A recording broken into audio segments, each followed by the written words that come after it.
અને હવે કરીશું વાત સુરતથી મળતા સમાચારની। સુરતના બે યુવા એન્જિનિયર્સે એક અનોખું ડ્રોન વિકસાવ્યું છે જે દેશમાં પ્રથમવાર સીધું મોબાઈલ ફોન સાથે કનેક્ટ થાય છે અને એઆઈ આર્ટિફિશિયલ ઇન્ટેલિજન્સ સંચાલિત છે। આ સ્માર્ટ ડ્રોન માત્ર સર્વેલન્સ અને પેટ્રોલિંગ માટે જ નહીં પરંતુ જાહેર સુરક્ષા અને સંચાલન માટે પણ ક્રાંતિકારી સાબિત થશે। ટૂંક સમયમાં આ ડ્રોન શહેર પોલીસ વિભાગમાં સામેલ થઈ જશે। આ ડ્રોન પોલીસ માટે અત્યંત ઉપયોગી થઈ શકે છે, જેમાં લગાવેલા પાવરફુલ સ્પીકરથી કંટ્રોલ રૂમમાંથી સીધો મેસેજ આપી શકાય છે, જે ક્રાઉડ કંટ્રોલ અને ટ્રાફિકની સમસ્યામાં ખૂબ જ ઉપયોગી બની રહેશે। બે યુવા મોહિત કેનિયા અને અભિષેક ખંભાતા નામના તેજસ્વી એન્જિનિયર્સે આ ડ્રોન વિકસાવ્યું છે।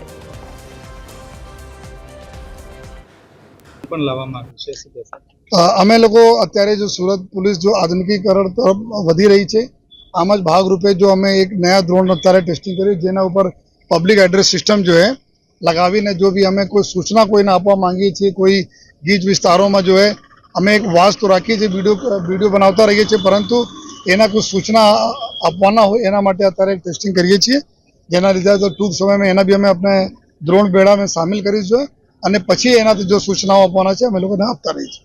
આ જે ડ્રોન છે એ એક મેડ ઇન ઇન્ડિયા ડ્રોન છે, જેની અંદર almost 95% of the components made in India છે। અને આ ડ્રોનની ખાસિયત એ છે કે ઇન્ડિયામાં પહેલી વાર એવું કંઈક થઈ રહ્યું છે જ્યાં આપણે ડ્રોનને કોલ કરી શકીએ છીએ।